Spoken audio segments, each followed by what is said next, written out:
Good day and welcome to this video lecture about physics. In this video lecture, I will discuss how to add vectors. So let's start. First of all, what is vectors?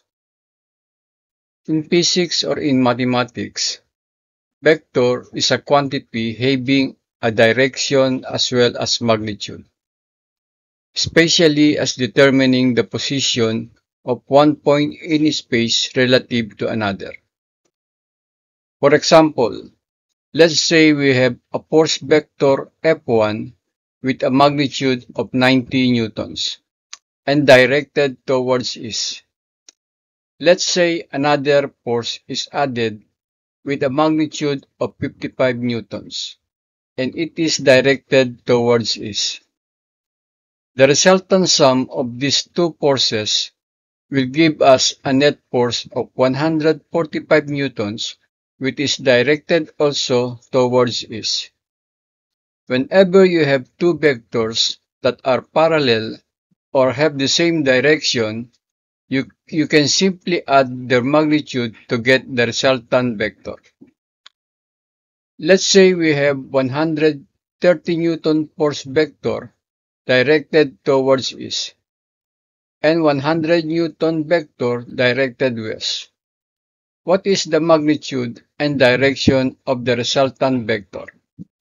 So F1 is a positive vector because it is directed towards east, or it is going to right, while F2 is a negative vector because it is going left. Adding these two vectors, you will get a net force of positive 30 newtons directed towards east. The direction is toward east because F1 is greater than F2. Here is another example. Let's say we have a force vector of 90 newtons directed towards east, and another vector of 120 newtons directed west. This time F2 is greater than F1. So the resultant vector has a net force of negative 30 newtons. Now what if I have a force of 80 newtons directed north and another force of 100 newton directed south? So 100 minus 80 is 20. So the net force is going to be 20 newtons directed south. Sometimes you need to add two vectors that are not parallel or anti-parallel to each other. Let's say we have a 30 newtons force vector directed east and a 40 newton vector directed north.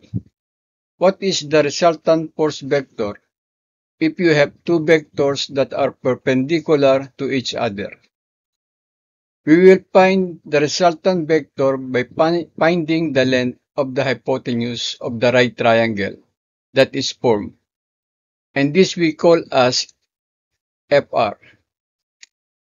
So the magnitude of the resultant force vector can be calculated by this formula.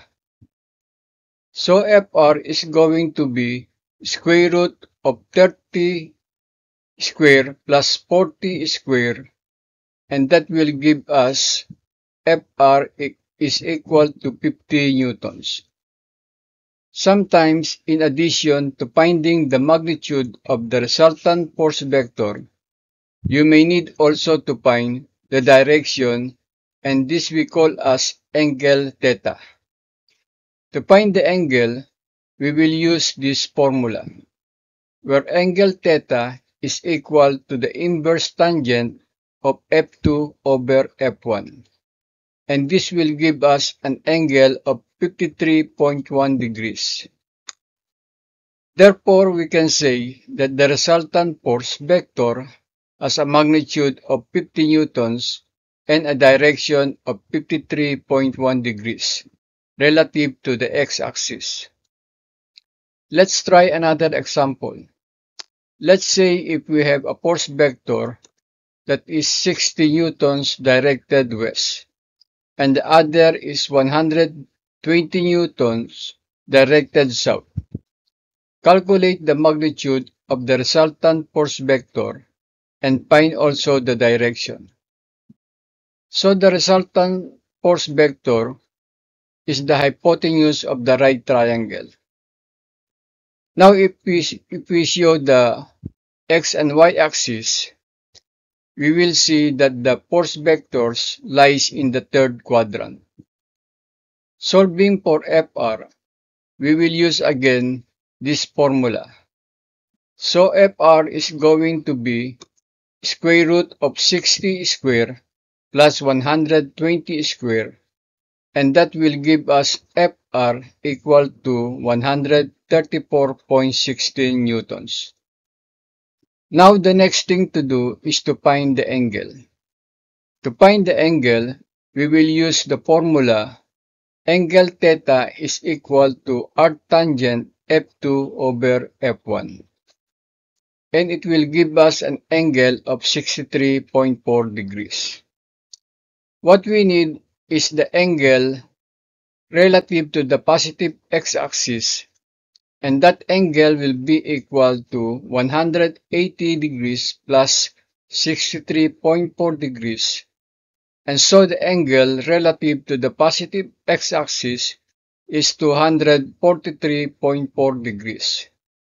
Therefore, we can say that the resultant force vector has a magnitude of 134.16 newtons and an angle of 243.4 degrees relative to the positive x-axis. Thank you.